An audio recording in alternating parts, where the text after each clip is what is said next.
8:14 de visita, nos visita Sigmund Freud.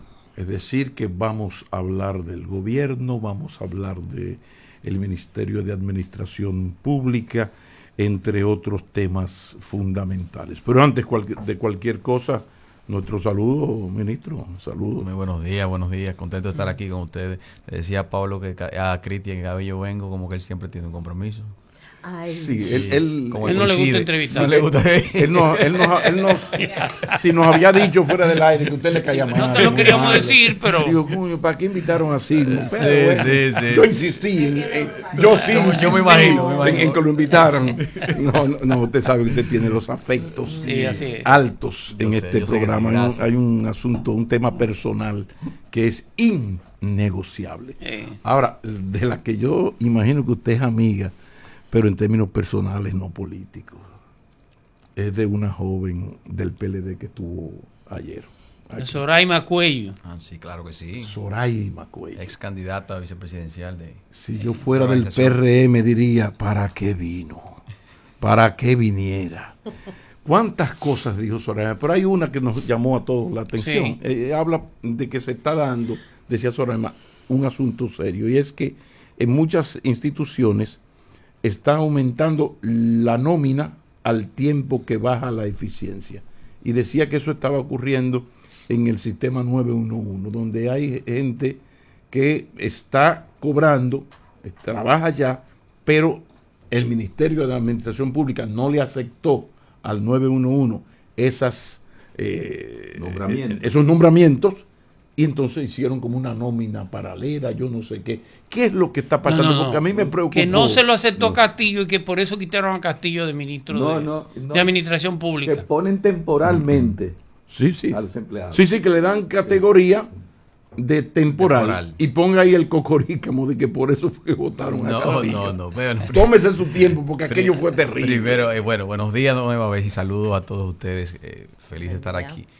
Mira, Pablo, a tu pregunta, yo creo que hay una mezcla aquí de conceptos, vamos a decirlo de esta manera, que la amiga Soraima hace uso. Lo primero es establecer que en el caso del incremento que haya tenido la nómina del 911, se debe a la expansión de este servicio en todo el país. Nosotros, que son de los servicios que en lo personal, yo reconozco que el gobierno del presidente Danilo Medina primero tuvo la gran valentía de ponerlo en marcha, pero también la determinación de hacerlo crecer. Nosotros hemos seguido incrementando su presencia en todo el país. En la última apertura, que debo decirlo, pues también me toca en parte de lo que ha sido nuestra función, fue el caso de Pedernales, con hace más o menos un mes que se aperturó el 911 en Pedernales, y quién pensaba nunca en la vida que en Pedernales podíamos tener 911, que íbamos a tener alrededor de 18 nuevas ambulancias, camiones de bomberos que durante décadas se ha estado solicitando. O sea que el 911 se ha venido expandiendo, y a eso se debe entonces, como consecuencia de eso, el incremento. Mira, el tema de la temporalidad, y es bueno explicar este aspecto. El carácter de temporal que se le ha dado a los servidores públicos que han entrado a partir de los últimos últimos 5 o 6 años a la administración pública se debe a que, como todos ustedes saben, la ley de función pública establece la obligatoriedad de que para todos, vamos a decir casi el 80% de los cargos, que son aquellos que van más allá del grupo ocupacional 3 en adelante, 3, 4 y 5, se requiere que se lleve a cabo un proceso de concurso para poder entrar a la administración pública. Luego de alrededor de 7, 8 años sin haber hecho concursos, desde de los últimos 4 o 5 años de la gestión del presidente Danilo Medina y la entrada al poder del PRM, el ministro Darío Castillo, anterior a nuestra gestión, a nuestra entrada, dictó una resolución en la cual establece que en lo que se procedían a conformar esos concursos, se le iba a dar a esos servidores que entraran a la administración pública carácter de temporalidad. Pero la temporalidad no es más que una especie de, vamos a decir, de concepto que se utilizó en aquel momento, que no es correcto. ¿Por qué? Porque la temporalidad implica si nos basamos en eso, en algo, en un empleado que simplemente va a entrar y va a salir, ¿verdad? Que es algo muy... Con tiempo de salida. Tiempo de salida, breve. Y no ha sido al respecto. Nosotros tenemos empleados temporales, entre comillas, con más de 7 años ya, de 8 años en la administración pública. Porque es que la ley de función pública no nos permite darle otra connotación, otra concepción. A lo cual nosotros dictamos una resolución hace más o menos cerca de 8 meses, porque lo que obligaba a la temporalidad es que cada 6 meses, que era el carácter de temporal, se renovara la condición laboral de ese empleado, solicitándole también de igual manera a Contraloría que ratificara para poder mantener todo lo que eran sus pagos y las prestaciones y todo lo que son los ingresos de ese empleado. Nosotros dictamos una resolución eliminando esa concepción de temporalidad sobre la base de que no existe tal temporalidad, sino que son empleados que no son de carrera, que son evidentemente empleados que entran dentro de un régimen laboral de que no están protegidos ninguno por la ley de función pública y por su consecuente permanencia y lo que establece la ley de función pública para que estos puedan ser desvinculados en caso de y el régimen de la función, sino que tienen un carácter distinto a lo que establece en ese caso. No es una temporalidad de que hay una nómina paralela ni nada por el estilo. Son pagados bajo el mismo sistema, es una sola nómina en todas las instituciones. Ya ese tema de las dobles nominillas, eso no existe en esta gestión. Ella sostiene que hay cientos de empleados en esa condición. No, hay miles. No, hay miles. En el 911, en el 911, entonces dice que también para los cargos hay unos sueldos, unos salarios como que están muy por encima y que eso de la temporalidad ya, como usted mismo lo ha ratificado, tiene 5 años de gobierno y se entiende que la temporalidad es de un tiempo limitado. Mira, ahí te voy a decir 2 cosas. Lo primero es que nosotros como ministerio establecemos lo que son... Ahí también dice que la calidad del servicio ha ido en picada. Te respondo también ahí. Nosotros, lo primero es que las escalas salariales que se pagan en cada una de las instituciones del Estado se rigen por el Ministerio de Administración Pública. Y ninguna institución puede pagar más allá de lo que establece una escala salarial, ni menos de lo que establece una escala salarial. Están los estándares de la escala. En cada escala, dependiendo del grupo ocupacional, vuelvo y reitero, se establece un mínimo, un medio y un máximo. ¿Y se aprobó la Ley General de Salario? No, le falta el reglamento. ¿Qué leones son? No, eso todavía. Entonces, esas escalas salariales controla o establece cuáles son los parámetros para que todas las instituciones del Estado puedan asignar los salarios o las retribuciones o remuneraciones a los empleados. Ninguna institución del Estado puede pagar más allá de lo que establece las escalas porque el mismo sistema que hace propio el pago a cada uno de estos empleados todos los meses no lo permite. Es decir que si en el 911 se establece una escala salarial distinta a lo que puede existir, por ejemplo, se dan muchos casos, hay escalas salariales diversas. 911 por la naturaleza, posiblemente, de los servicios que brinda el 911, puede tener una escala salarial distinta a lo que establece, podamos suponer, la Dirección de Pasaporte, por mencionar una entidad cualquiera, o lo que establece el propio Ministerio de Administración Pública. Nosotros tenemos instituciones que tienen mejores condiciones salariales que los propios ministerios. Tal es el caso, por ejemplo, de las superintendencias. Las intendencias. Tienen todas mejores... Una ley especial. Tienen leyes particulares, son regidas por el Código de Trabajo. Hay otras instituciones también que desde el propio Ministerio de Administración Pública, desde muchos años, se le ha permitido unas escalas distintas a lo que se establece en la Administración Central por la naturaleza de esas instituciones y por el carácter técnico muy especializado que se requiere para la contratación de ciertos servidores. Y eso puede ser el caso que se le da en el caso en el 911. O sea que no hay posibilidad alguna de que ninguna institución del Estado esté pagando retribuciones distintas a lo que establezca su propia escala. Y cada institución tiene su escala particular, dependiendo de la naturaleza del mismo. Inclusive, nosotros tenemos casos de ministerios que por Ministerio de Educación, por ejemplo, tiene escala distinta a lo que tiene el Ministerio de Administración Pública. Y no es por un tema de discriminación, es un tema de la particularidad de esos servidores, del tipo de servicio que brindan, inclusive los horarios también que se brindan, los días que se brindan. Entonces, todo eso tiene el Ministerio de Administración Pública la obligación de identificar y determinar. O sea, que esa es la explicación al respecto. De hecho, Sigmund Freud, es el ministro. Que no es Freud, ¿no? ¿Verdad? No, Fron. No, este es mucho más cuerdo. Porque son, y se dedicaron, ¿verdad? Aquel que ya partió y nuestro ministro, muy, muy joven y muy activo, ¿verdad? Y también se dedican a las ramas del saber diferente. Inquieto, además inquieto.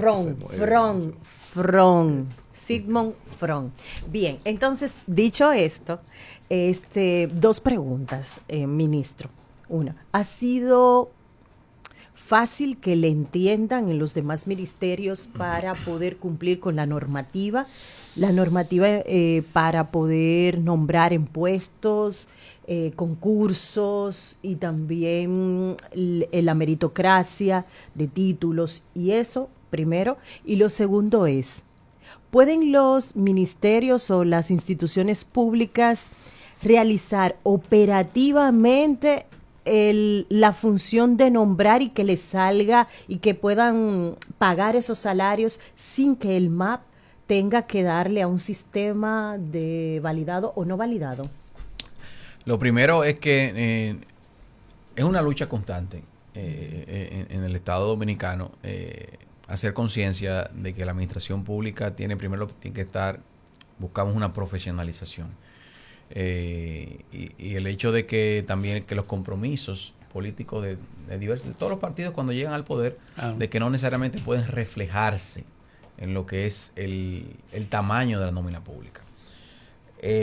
Con nosotros en nuestra gestión hemos sido muy cautelosos y el presidente Luis Abinader ha dado instrucciones de que, salvo los casos muy puntuales en servicios esenciales como salud, educación, seguridad ciudadana, especificaciones como empresas como la CAS, como obras públicas que se requieren algunas situaciones especiales, tengamos mucha cautela con lo que son las autorizaciones de nuevos ingresos. Y también el hecho de que cuando hay cambios de incumbentes, históricamente ha pasado de que hasta del propio partido hay una especie de remoción muy generalizada. Tú te llevas los tuyos. Te llevas los tuyos y vienen los nuevos. Y los tuyos no van a venir con un salario diferente al que traían. Ese es uno de los problemas que tiene nuestra ley de función pública. Que fue evidentemente un gran avance en la República Dominicana, pero que ha dejado muchas cosas pendientes. Es por el ejemplo que tú acabas de mencionar, el tema de la meritocracia. Nosotros tenemos una ley de función pública que no promueve lo que es la meritocracia, porque lo que establece es una especie de, vamos a decir, de protección de permanencia claro, sin que exista una evaluación permanente del desempeño de cada uno de estos funcionarios. La propia ley no lo establece, no lo exige para lo que es el ascenso a las posiciones superiores, lo que es la permanencia de esas personas en esos cargos, y lo que se ha generado una especie de estancamiento, de protección, vamos a decir, de un fuero laboral, que lo que ocurre es que se ha generado una especie de... No hay una renovación en la administración pública del servicio. Hay muchas personas que simplemente están esperando que lleguen sus 30 años, sus 25 años para su pensión, porque muchos de ellos no tienen la posibilidad ni siquiera de ascender a otras posiciones. Entonces, nosotros hemos estado trabajando en los últimos meses y pretendemos presentar próximamente una modificación a la ley, ya con fruto de esa experiencia que se ha vivido ya de una ley de casi 20 años, la cual... 2008. Sí, 2008, la cual ha dejado mucho que desear, por decirlo, porque la verdad es que podemos tomar, a pesar de que ha mejorado en muchos aspectos, la verdad, lo cierto es que entendemos que hay muchos servidores de carrera que se sienten que la ley no ha rendido sus frutos. Ahora, con lo que tú tienes a mano... Dale. Yo tengo mucho respeto por Castillo, por Darío. Por Darío. Darío y yo nos conocemos hace 1000 años. Y es un gran profesional. Así es. De ti tengo el mismo respeto. Muchas gracias, León. Tú eres más joven. Pero hay algo que le decía a Darío una vez en una reunión, hay una tarea pendiente que nadie la ha tomado en cuenta. Y el ámbito municipal. Me explico. Yo me muevo entre los ayuntamientos, tengo que darle asesoría, talleres. No, eso es altruista, Pablo, eso es gratuito. Almuerzo en pepperoni se espera. Pero tú te encuentras, por ejemplo, en un ayuntamiento que hay un encargado de espectáculo público. Yo digo, ¿y qué diablo? ¿Qué es lo que tú haces? Explícame a mí. ¿Para qué fue que lo nombraste? No, pero, o sea, no hay un reglamento. Yo hice un reglamento cuando estaba en el distrito. Sí. Y un perverso de tu partido, no mencioné el nombre porque mi hermano fue y lo anuló en el DCA. Bendito desgraciado. Pero le decía a Darío, hay que hacer un reglamento para la función pública municipal. Sí. Y no existe. Sí. Y no se ha hecho. Es correcto. Es una tarea pendiente. Sí, mira, Julia, tú sabes que lo primero que hay que tener... Digo un saludo a Waldi, mi hermano Waldi. Nosotros tenemos que tener algo bastante claro. Mientras los recursos de los ayuntamientos no mejoren la capacidad para ellos poder tener contrataciones de personal con ciertas condiciones, vamos a tener ese problema. Señores, los ayuntamientos tienen salario de alta de 8,000 pesos, 7,000 pesos, Sí. 6,000 Menos. pesos, tú lo sabes. Sí. Julián. Sí. O sea que más que el salario son ayudas. digamos. bueno, exacto, podríamos Vamos a decirlo hacerlo así. así. Y además- Entonces, no se requiere realmente un estatuto que rija Sí. la función pública de los ayuntamientos. Y hemos estado colaborando con Víctor de Asa en ese sentido. Nosotros como Ministerio de Administración Pública lo que sí le damos es mucha asesoría en aspectos técnicos y de capacitación. Pero tú también sabes que los ayuntamientos tienen su vida propia, Eso iba a decir, la tienen ley. su particularidad. No, pero la ley Sí, pero es tiene vinculante a Es eso. vinculante. Sí, tiene su, Sí, sí. en, El cuanto a ministro- en cuanto a rectoría, ok. sí, Sí. en cuanto a colaboración, bueno. pero ellos tienen su, vamos a decir, sus particularidades, ¿verdad? Además, la misma constante cambio. El ministro casi está diciendo, yo no me quiero meter No, en no, eso". nosotros colaboramos mucho con ellos, pero ¿El la de verdad Santo es que Domingo es o complicado. ese? es complejo, Ah. es complejo y hacemos mucha asesoría con la liga y con FEDOMO y estamos trabajando en aspectos de modernización, en aspectos de tecnología, pero todavía los ayuntamientos tienen una gran debilidad, vuelvo y reitero, es el tema de la insuficiencia de recursos para poder mínimamente profesionalizar. Entre el esos servicio. problemas se destaca uno, y es que todos tienen una especie de welfare establecido con un salario como es. Un compañero que se fajó, entonces de repente en un hospital hay una ambulancia y hay 32 nombrados como choferes. ¿Con qué salario? 6,000 pesos, 8,000 pesos, 9,000, 10,000 pesos. Entonces es un compañerito que se fajó, hay que ayudarlo. Señores, es este país. Ahora, eso es el poder municipal. En el poder ejecutivo, Simón, a ti se te conoce como una persona sumamente decente, político, pero, ¿sí? Sumamente decente. Y no se te ve como... Son contradictorios. El No, claro que no. No, tú dijiste- Claro que no. Quiero decir que uno te ve a ti y no ve el compañero, el tipo que está en la política, dirigente, medio del partido, sino que tiene otro Él es de los discurso. Es una especie como de popi, trabajador y eficiente. Sí, sí, ¿Tú ves? sí. Entonces de repente te han tirado, tu amigo, el presidente Abinader, te ha tirado para esto, que es un asunto bien difícil. Me gustaría hacer el alto con un problema que tú necesitas resolver, pero para eso necesitas la ley y el reglamento, que esto es una ley general de salarios, donde todo estaba... Yo trabajé esa ley hace mucho, cuando en la época de Juan Hernández, y la cosa estaba tan bonita, porque bueno, mira, ministro A, ministro B, o sea, todo estaba en una escala. Pero de repente vino aquel tipo que era categoría C, pero amigo del presidente, miembro del comité central, influyente en el barrio, en la política, espérate. Entonces comenzaron los excesos. Y así vamos aquí de gobierno en gobierno. ¿Hay alguna posibilidad de que ahora que el presidente se va y quiere, sé que quiere dejar las cosas lo mejor posible, precisamente porque se va, de que se trabaje bien esa ley y él se atreva a aplicarla? ¿Y los compañeritos qué hacemos? Por eso, no, ese es mira, el desafío. Mira, Julia, ese es el desafío. Pablo, yo creo tú, como tú me introducías la pregunta, yo creo que parte de la visión de la cual el presidente nos designó en esta posición es por el hecho de que sabe que nosotros vamos a ir a actuar con responsabilidad sin importar si tiene un costo político. A pesar de que somos políticos y somos dirigentes políticos, entendemos que tenemos que hacer las cosas como manda la ley y como manda también el criterio de una administración pública que debe modernizarse, que debe ser eficiente, que debe ser tecnificada. La República Dominicana no puede seguir siendo el Estado Dominicano la fuente de todo empleo, de toda protección social y económica de todos los dominicanos y de todos los partidos políticos. No debe ser así. No debe ser así. Porque eso entonces lo que castiga es que podamos tener los recursos suficientes para entonces poder tecnificar y profesionalizar muchas instituciones que sí requieren de muy buenos técnicos y de muy buenos profesionales. Tú acabas de mencionar, mira, nosotros vivimos el caso cuando llegamos al ministerio de técnicos en el Ministerio de Medio Ambiente, que durante muchos años han ganado 22,000 pesos técnicos especializados, graduados en maestría en universidades extranjeras. Ahora cuando entró el ministro de Obras Públicas, Eduardo Estrella, nos hacía ese mismo requerimiento. Ingenieros con años ganando 18,000, 22,000 en Cancillería pesos. igual. Cancillería son 3 pesos. Siendo fiscalizadores de obras del Estado, de contratistas multimillonarios. Sí, así es. Julián, de Agricultura. Sí, sí. Agricultura de igual manera. Julián menciona a Cancillería que sí ya hemos resolviendo el problema porque ya dictamos una resolución hace 4 meses. Qué bueno. Ya mejorando todo lo que son las escalas salariales del servicio exterior, tanto interno como también los que brindan servicio hacia afuera. Sí, Pablo, la Ley General de Salarios tiene que necesariamente primero modificarse, tiene que adecuarse. Tenemos que sincerizar algunas cosas. Por ejemplo, tú acabas de mencionar, no es cierto, señores, que un ministro de Hacienda, por mencionar algo, no mencionar mío, pueda ganar 300,000 pesos. Eso no es real. Claro que no. Que son 225,000 pesos. 221 sale exactamente, luego de la retención. Son $4,000. Exactamente. Pero lo complicado de eso es que la ley establece, tú lo conoces, que ningún director o funcionario o X puede ganar más que el ministro.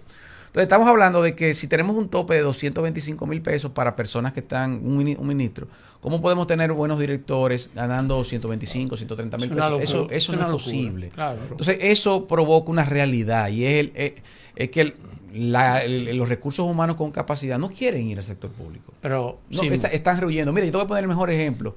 Los técnicos y los profesionales en el área de la informática. Nosotros estamos teniendo en el Estado un problema grave porque todos que ustedes conocen que muchas empresas, tanto locales como inclusive extranjeras, contratan a esos expertos y esos técnicos desde su casa trabajan por buenas sumas de dinero. Nosotros para poder retener personal en materia de tecnología ha sido una tarea sumamente no lo contrata, ardua. lo subcontrata. Tenemos que entonces utilizar ese a la externalización. Hacer doble turno, que trabaje medio tiempo. De hecho, los grandes avances en la digitalización la ha hecho una empresa fuera, contratada. Por los generales que tenemos que subcontratar, porque no tenemos la capacidad en el Estado de retener ese personal. Ahora, la modificación de la Ley General de Salario viene, el presidente nos ha dado instrucciones en ese sentido, también que tiene que implicar un incremento del salario mínimo de los empleados públicos. Vuelvo y reitero, no puede ser que una persona esté ganando en el año 2025 12,000 pesos como salario mínimo, porque tampoco es real que puedan llevar a cabo un servicio de manera eficiente, y ese es el salario que se establece. La indexación nunca se ha hecho históricamente. 12,000 pesos. 12,000 pesos. Sí, claro, salario mínimo. Y desde el 2013 no se hace la indexación que se establece de manera por ley. Déjame darte un pelliquito. Ustedes fuñeron mucho con la vaina de que fulano gana tanto, fuñeron mucho. Bueno, hay uno de los funcionarios amigos tuyos que más atacó eso que el que más gana ahora. Yo le dije a nosotros, fulano, ¿y qué pasó ahora? No, la disparidad salarial evidentemente. Porque también la ley, los organismos internacionales, y tú lo sabes, tiene que proteger el cargo. Tú no le puedes pagar a un gobernador del Banco Central 3 pesos. No, y lo que ocurre también, como establece Pablo, la ley general de salario establecía unos parámetros, sin embargo se fueron incorporando otras leyes particulares para ciertas instituciones que hacían esas excepcionalidades en otras casos. Por ejemplo, te puedo mencionar todo lo que mencionaba anteriormente, y yo estoy de acuerdo. Todos los superintendentes ganan, no se rigen por la Ley General del Salario, ganan el doble de lo que establece. Sí. Y toda esa categoría laboral, inclusive bonificaciones, las cantidades de remuneraciones que se le dan al año, todo eso tiene un régimen separado como si no fuera parte de la administración pública. Por eso fue parte de esa propia especialización que se fue dando o puntualización en algunas instituciones, y dejó entonces... Que se incorporó en la misma ley. Correcto. Sí, porque la ley le abrió una brecha. La ley le abrió una brecha de que se podían establecer ciertas diferenciaciones dependiendo de la naturaleza del servicio que brindaran esos centros públicos. Pero mi esperanza es que Luis Abinader sale del poder, se va, lo dijo desde el 2020, así es, en el 2028. Entonces, por algún lado hay que comenzar. Fíjate que cuánto avanzamos con la superintendencia, por ejemplo. Ya lo acabas de decir, sí. Eso es un mundo aparte. Ahí hay un respeto, el que trabaja ahí y trabaja bien, sí. Puede llegar José Martínez Portorreal, no importa. Ok, ahora, ¿cómo podríamos avanzar? Te voy a poner 2 ministerios fundamentales para la vida nacional, porque todo, eso es transversal. Todo pasa por educación y salud. No se podría hacer algo parecido, comenzar, pero claro, el problema es ¿se atreverá el gobierno del PRM a gobernar? Es decir, a partirle la cabeza con la ley en la mano, quiero decir, Sí. En la aplicación de la ley a quien se salga del redil. ¿Hay alguna posibilidad de, por ejemplo, vamos a comenzar con educación? Para no hablar Mira, por en el caso, por ejemplo, en el caso de salud, nosotros se ha establecido unos especializaciones y un régimen de pagos de compensaciones y bonificaciones a ciertos servidores del sector salud, porque se ha visto la realidad que existe en el sector, la imposibilidad de la ley con ciertos control, con ciertos límites que no ha ido incorporando, pero lo que nosotros desde hace ya varios meses atrás hemos ido estableciendo con el Servicio Nacional de Salud algunos regímenes de compensaciones salariales para cuando se cumplen con ciertos requisitos de evaluación de desempeño de servidores públicos. Por ejemplo. Hospitales los cuales hay ciertos estándares de calidad que se han establecido previamente conjuntamente con el ministerio y se cumplen esos estándares de manera anual por la evaluación que hace el propio ministerio en lo que se denomina la evaluación de desempeño institucional. En aquellos centros de servicios hospitalarios que se cumplen con esos requisitos, se le ha establecido compensaciones adicionales a todo el personal que rinde en esos servicios. ¿Qué ha provocado eso para bien? Que ya lo está provocando en el sector educativo, porque estamos iniciando también en ese mismo sentido. Es una competencia sana entre los hospitales para poder lograr las calificaciones adecuadas para poder aspirar a esas compensaciones adicionales que se están dando en esos sectores. Aquellos hospitales, por ejemplo, que sacan una media por encima de 85, 90 puntos de esa evaluación, tienen entonces el derecho a que el Ministerio o al Servicio Nacional de Salud le otorgue ciertas compensaciones adicionales de remuneración en aquellos empleados y servidores que están ahí, desde el médico hasta el conserje, o sea, ¿Cómo, hasta el director. Aunque habría que ver qué se va a hacer con el que está ahí como una ofrenda a su sacrificio PRMista, como antes PLDista.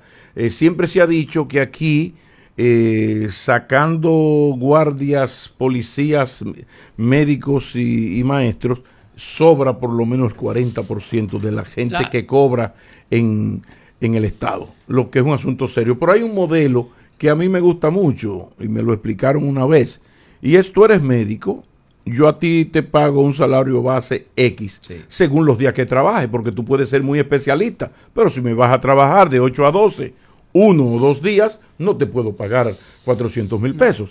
Ahora podemos negociar un salario X, pero también un pago de tus servicios. Por ejemplo, ¿cuántas operaciones tú hiciste? Porque de repente tú puedes ser médico, ganar, pero siempre hay un problema. O sea, un poco la valoración en el desempeño. ¿Hay algún plan en ese sentido? No, porque creo que la plaza de la salud y Selma tienen algo, tienen algo que ver en ese estilo. Entonces yo no digo copiarlo exactamente, pero a ellos sí le ha dado resultados. Claro, ellos no tienen los compañeritos y esos problemas. En ese mismo orden, esa misma pregunta de Pablo, ¿cómo el ministerio controla o regula y cuál es el límite de la externalización del servicio? Yo sencillamente tengo un salario bajo, pero busco a alguien, no necesariamente un compañero, con capacidad que lo haga. ¿Cómo tú controlas esa externalización y cuál es el límite discrecional que yo tengo que tú me lo vas a impedir? Bueno, lo primero para la pregunta de Pablo, aquí hay dos elementos que hay que tomar en cuenta y yo tengo que decirlo honestamente. ADP y Colegio Médico Dominicano son dos entidades dos monstruos que tenemos que necesariamente trabajar con ellas para poder hacer mejoras en el sector médico y sector educativo, incluyendo eso que tú acabas de mencionar. Digo, monstruos en el sentido de lo grandes que son. Sí.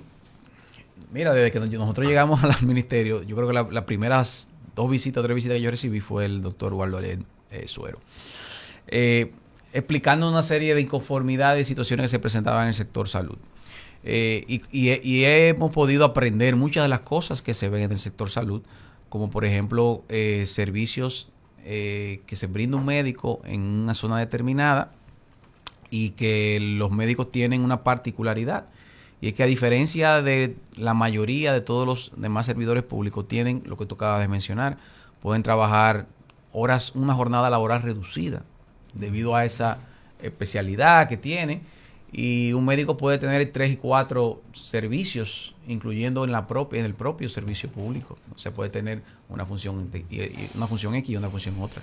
Pero también se dan casos, y hay que defenderlo, por ejemplo, médicos que ganan menos que directores de centros hospitalarios, a pesar de que posiblemente esos directores de centros hospitalarios no tengan la profesionalización y la especialización que tienen, simplemente por la naturaleza administrativa que se le otorga desde el Ministerio de Salud Pública, del CSNS y del propio Ministerio de Administración Pública a esos cargos operativos administrativos en los centros de salud. Nosotros hemos estado trabajando con el Ministerio de Salud Pública y con Mario Lama también, lo que es toda una reforma y una evaluación a toda esta estructura de lo que debe ser, vamos a decir, la tipificación. Sí, pero el colegio estaría dispuesto a que el Ministerio de Administración Pública revise si el doctor Juancito Pérez Vidal, alias Tito, trabaja en el hospital de la Secretaría de las Fuerzas Armadas, si él trabaja en la Secretaría de Salud Pública, si trabaja en el hospital del seguro cuando hubiese, y además trabaja por lo menos 8 horas en su consulta. O sea, con esto, porque eso sí ustedes lo pueden controlar, porque yo te digo, ¿cómo es posible, Sigmund, que un médico especialista que estudió 25 años esté ganando 40 mil míseros pesos? Maquini, vete al paso, que él va una vez a la semana, a veces, a un hospital y trabaja, tiene una consulta de 10 horas, trabaja en un hospital público, en el de la Seguridad Social si hubiera, y es guardia, también trabaja. Recuerda que la misma ley establece que tanto los profesores como los médicos son los únicos que tienen posibilidad de hacer este tipo de dualidad de servicios. Sí, pero entonces yo no te estoy pagando mal si te pago 40 mil pesos para que tú vayas 15 minutos a un hospital, yo no diría, por ejemplo. Ni los médicos ni los profesores pueden, yo creo, en esta gestión ni desde la gestión anterior decir que se le ha estado pagando mal. Yo creo que han sido los dos áreas de servicio público que se han mejorado sus condiciones de manera permanente. Dime de la externalización. Y de manera constante. El tema ¿Puedo hacerlo? ¿Hasta qué rango lo hago? ¿Quién me llama la atención? En el caso de la externalización hay ciertos controles. Uno primero en el caso del ministerio, que es un control primario, pero también hay un control por parte de Contraloría que se establece en ese sentido, porque cada año se establece vamos a decir, parámetros para lo que son la externalización de ciertos servicios y los montos y los límites a los cuales se puede llevar a cabo y en qué áreas. Entonces, cada vez que una institución pretende llevar a cabo este tipo de servicios, tiene que primero pasar por un filtro del Ministerio de Administración Pública y luego viene el filtro de Contraloría. Yeah. O sea, cada vez se ha ido reduciendo y controlando esos aspectos. Yeah. Ahora, yo quiero decirte algo, yo debo decirlo aquí, Julián, y son de las cosas que estamos trabajando en el Ministerio. Cuando nosotros llegamos al Ministerio de Administración Pública, todas esas cifras que se dicen de que cuántos empleados hay, son cifras que se toman aleatorias de diferentes instituciones. ¿Por qué? No existe un sistema generalizado y centralizado de nómina pública. No existe. Pero esa es la noticia. Eso es así. No hay un sistema ¿cómo? Centralizado de nómina pública no existe en la República Dominicana. Ahora mismo el ministro de Administración Pública no nos puede decir cuántos miles de dominicanos cobran en el Estado. Yo te puedo decir exactamente que hay 652.784. Yo no te lo puedo decir. Ni tampoco te puedo decir, eso es lo más sencillo, ni tampoco te puedo decir que en aquella institución hay 124.344. Pero hay más de 600.000. Hay más de 600.000, sí, claro que sí, hay más de 600.000. Está la nómina pública anda entre los 680.000 y 690.000 empleados. Y esos son parámetros que tomamos tomando Tesorería de Seguridad Social, Contraloría, parte del Ministerio y cruces que damos, porque la verdad es que Pablo, ocurre esa deficiencia. Pregunta. El primer libro, mi libro tiene mucho que ver con el tuyo. Te lo confieso. Deberías regalar en un gesto tuyo. No, él debería comprar. Lo que no hiciste tú con el presidente, que tuvo que pagártelo. Tuvo que pagar. Claro, pero acá. No se lo mandó Si tú no se lo vendes al presidente, ¿a quién se lo va a vender? Yo me llené de vergüenza. Óyeme. Después tú sacaste la bolsillo tuyo y trajiste el... Un vanilejo, ¿tú crees que se mete la mano en el bolsillo? Tú sabes, a mí no me digas. Bien. Simón, tú que eres un estudioso de la sentencia del Constitucional, hay una sentencia del Constitucional que dice que la pensión es un derecho adquirido. Sí. ¿Por qué hago la aclaración? Porque hasta ahora mucha gente pensionada dice, no, usted no puede volver a trabajar en el Estado. Hoy, ¿por qué no? Ahora el Constitucional dijo, sí, no, eso es su derecho. Claro. Si él está hábil, él puede seguir teniendo otra. ¿Cuál es la ¿Cuál es la experiencia en ese sentido? No, lo que sí. Elegir el más alto. Lo que se está haciendo es suspender la pensión. Ahora sí. Permitirle al empleado trabajar, suspender la pensión siempre y cuando, porque también hay una particularidad. Si es un pensionado que no es de la administración central, por ejemplo, si es un pensionado de la UAS, por decir algo. Sí. La UAS tiene un régimen distinto, separado, no es una república. y no se le suspende la pensión en esos casos. Ya. O sea, hay ciertas instituciones que se le permite mantener la pensión y seguir laborando en el servicio público. Simón Freud, tú dijiste ahí ahorita, y es verdad que tú eres un político dirigente. Sí, llévalo para la política. Del Partido Revolucionario Moderno. Hace unos meses comenzaron unos, hay que decirlo, malditos apagones. No hay una cosa más terrible. Bueno, una suegra mala. Pero los apagones son una cosa terrible. De repente, hasta el presidente echó para atrás una cosa que iba a ser Celso. Yo recuerdo, a partir de esos apagones que el gobierno pagó el costo político de ellos, uno ha sentido hasta el día de hoy al gobierno a la defensiva. ¿Qué es lo que está ocurriendo con el gobierno del PRM y el PRD y cómo esto conecta, si es que conecta, con el activismo que hay por la candidatura presidencial? Porque hay un candidato que por día no envía menos de 25 actividades, cosas que hizo. Hoy el candidato Chico Arias saludó a Raiza de Roa. Coño, que a mí que me importa, sí, le dio un abrazo. ¿A quién que tú le mandas saludos? ¿Tú sabes, Pablo? Toma agua, no te preocupes. Me río yo sé que es duro porque... Me río porque eso es cierto en muchos casos, pero también me río. Tú sabes que tú mencionando, cuando a ti todavía te sale, tú dices, mencionaste PRM, PRD. Yo recuerdo que tú eras, y así específicamente, yo recuerdo que tú utilizabas el término el PRD mientras tanto. Entonces yo recuerdo que tú utilizabas mucho. El PRM es un PRD mientras tanto. Que se ha convertido ya en un PRM permanente. No, ya es el PRD. Ya es el no, porque el PRD anda entre 0.1 y 0.4. Sí, o sea, prácticamente no existe. No existe. Mira, la verdad es que nosotros sí, debo convenir que el sector eléctrico ha sido el gran reto de nuestra gestión. Y ha sido el gran reto porque debemos hacer mea culpa que en algunos sectores del sector eléctrico, valga la redundancia, no se tomaron ciertas decisiones valientes que se debieron de tomar. La generación, yo creo que ha venido en desarrollo, ha venido en crecimiento. El presidente ha mencionado claramente todos los ingresos de nuevos megavatios al sector eléctrico, en materia también de generación eólica, generación solar. Ha incrementado todas las capacidades de generación y la producción.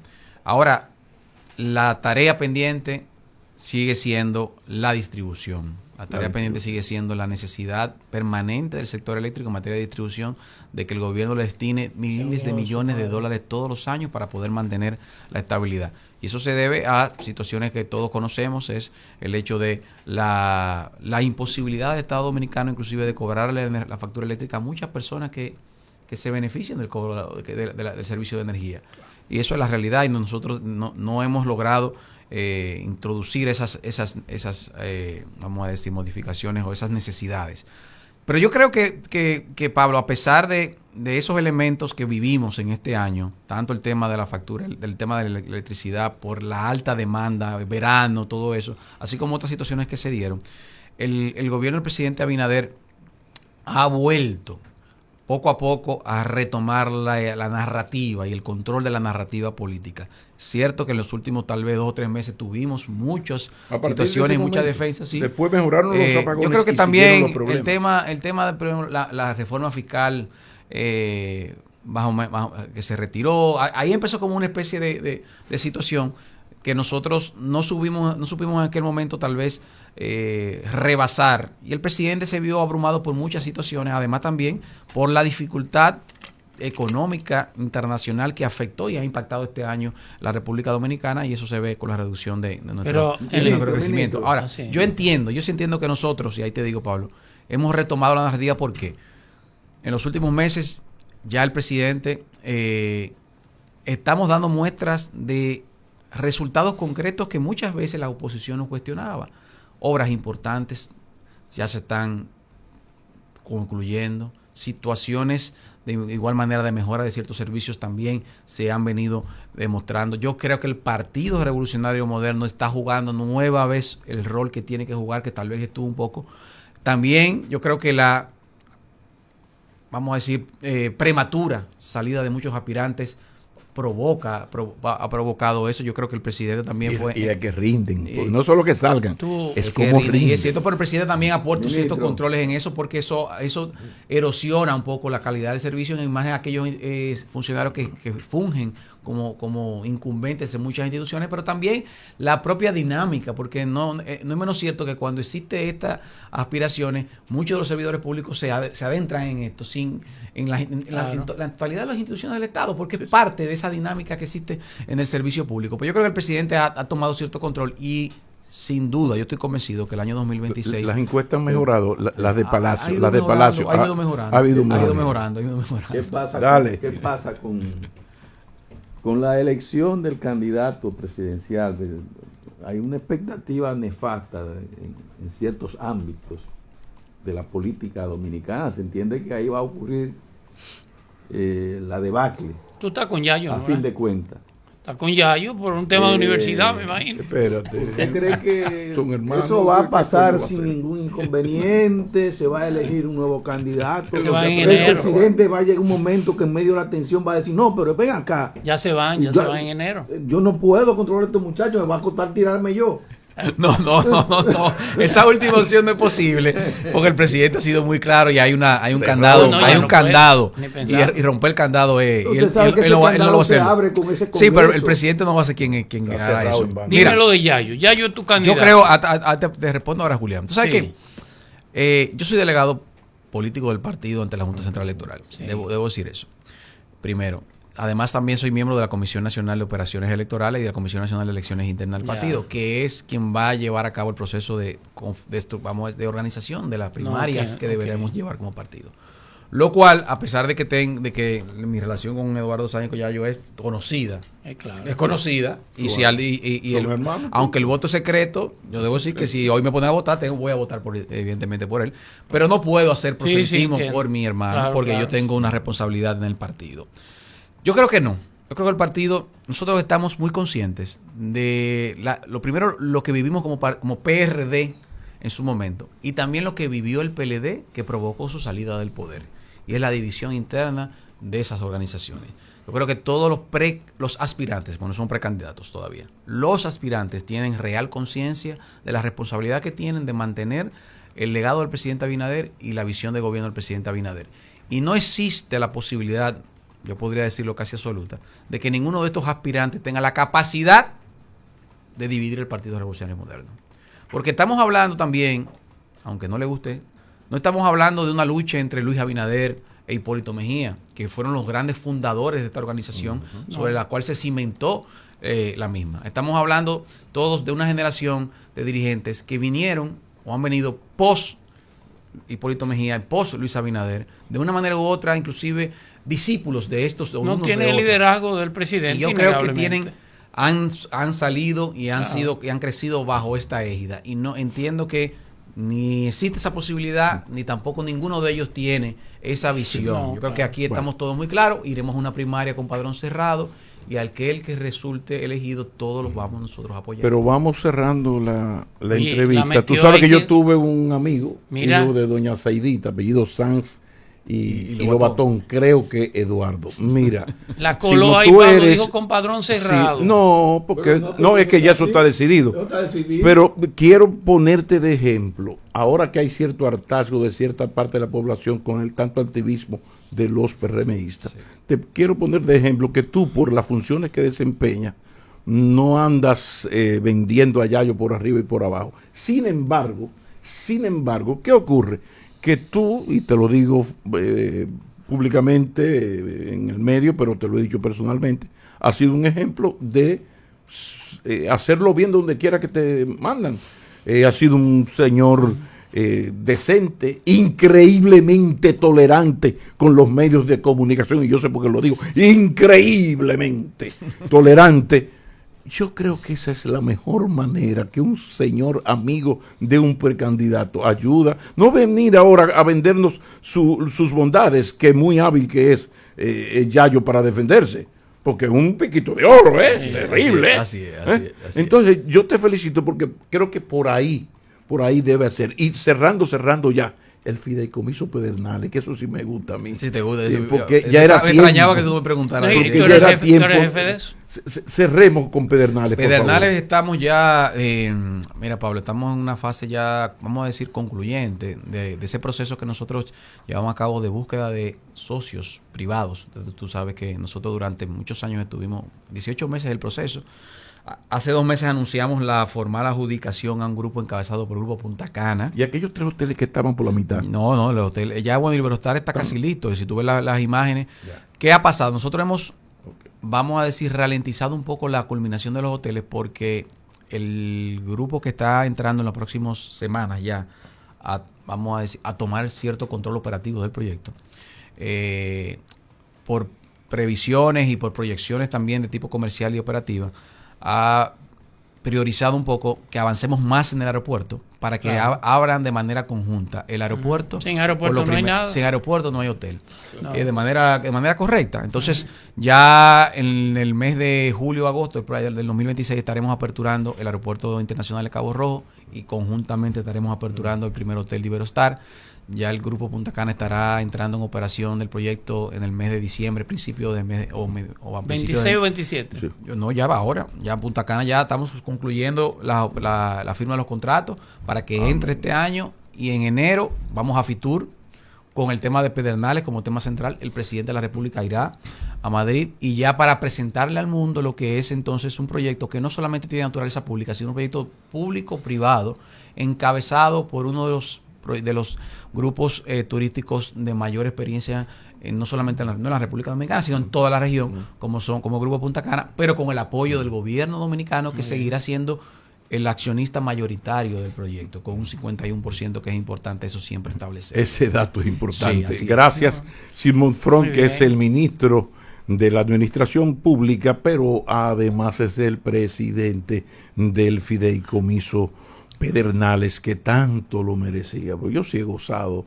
lo que está pasando en Pedernales. Circunvalación de Vanilla, tú no puedes. Porque sí, pero que ya lo de la circunvalación venía, pero había y Baní, tú sabes que es una gran urbe, Madrid, claro. París, sí, Madrid, Baní. Sin embargo, el caso de Pedernales, yo no entendía ni perdonaba tanta belleza y al mismo tiempo tanta pobreza. Y siempre saludo esa decisión de Luis Abinader de aplaudirlo. Las críticas ya ustedes las escuchan aquí en el transcurso del programa. Simón, muchísimas gracias. A ustedes, gracias. Vamos a la pausa.